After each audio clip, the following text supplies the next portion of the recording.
Alright folks, welcome back. We are going to review in this video how to enter in medications in a PRN fashion into ECS. So of course the first thing we're going to do is click on Write, select our resident. We're going to stick with Mr. Charlie Brown. Go over and click OK. Topic, physician orders, medications. OK. And here we are. So we're going to type in an order for lorazepam in a solution. All right. So as we know, we are going to start typing the name of the medication.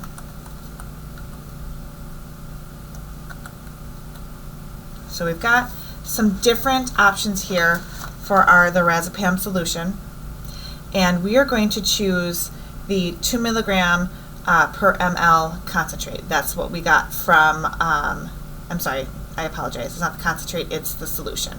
That's what we got from pharmacy, so that's what we're going to enter. We can see here that we have, just a second, I just got to get my mouse so it'll move. We've got the medication, the solution, the strength of the solution, and that it is going to be given by injection. But we want to be a little more specific, so we're going to put IM, and we're going to, they ask the dose ordered. The dose ordered will say 0.5 milligrams.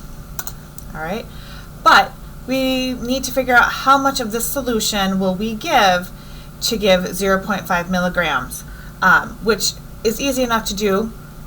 But one thing that is helpful is going over here to this dose ordered button, click on the dose ordered, and up here we're going to say we're going to use the milligram, and we're going to put 0.5 milligrams is our order, and we can see that this has now been delegated to be 0.25 milligrams, not delegated, designated, sorry, to be 0.25 milligrams for milliliters for a 5 milligram dose.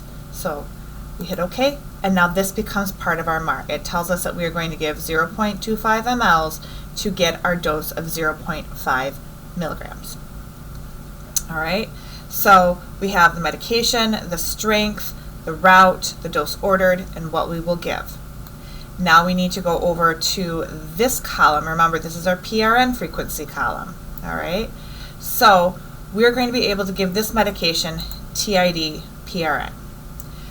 Now we've been brought back to this column here for first date. We'll make the first date the 22nd, which is the date that this film is being made. So there we go. Medications like the lorazepam have a 7-day limit as a PRN medication unless otherwise ordered by the doctor. Now how do I know that? Because I have reviewed our standing orders and our automatic stop dates. I do that by looking at policy stat, which I'll make a video on later on how to search for these things. So I'm going to go last date and go 7 days from the 22nd. So 1, 2, 3, 4, 5, 6, 7. So the last date will be the 28th. Now we need to come up here and go indication. Now remember, we can't make up a diagnosis. If this individual is receiving lorazepam and we wrote out saying, hey, Charlie is showing some signs and symptoms of anxiety throughout the day, can we have a PRN order for lorazepam to help? And this is what the doctor gives, and he has a diagnosis already active in his diagnosis list. We can use anxiety as the indication for this medication. However, if anxiety is not part of his active list and the doctor has not indicated that that is what we were giving this lorazepam for, we're going to have to write out and ask for that diagnosis. So in that case, you would have diagnosis pending. So you're going to click on that, X out of this box, and you can see now diagnosis pending hits this indication. All right. The last thing we need to put in here is side effects.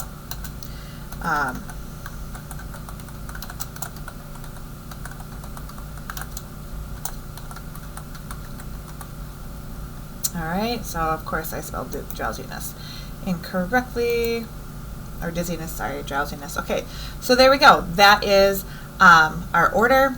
We have our medication and its strength. We have route, we have dose ordered, we have how much we will give. We've got the frequency and PRN, the first date, the last date, diagnosis pending, and here's our side effects. We've got this screen that pops up whenever you start typing in here. Just ignore it when it comes to when you're typing in side effects. Now you're going to come over here to save. And we come back to our first column to our check MAR. Now you can see that it is starting that lorazepam order today, but how do we know if we are going to end that in 7 days? So we're going to come up here to dates, and yes, it's asking, do we want to leave these cells incomplete? Yes, the answer is yes. And we are going to push our end date to March 2nd. The reason we're doing that is we're just giving a couple days post the last day that this would be an active order, just to make sure that we're capturing that it will fall off the MAR. So as you can see right here, we start today, we have 7 days, and on the 28th is the last date, the 1st of March, it falls off the MAR. Okay, so that is how you enter in a PRN medication with a solution strength and needing to use that dose ordered button to get the volume that you would give to meet your dose. All right, stay tuned, more to come.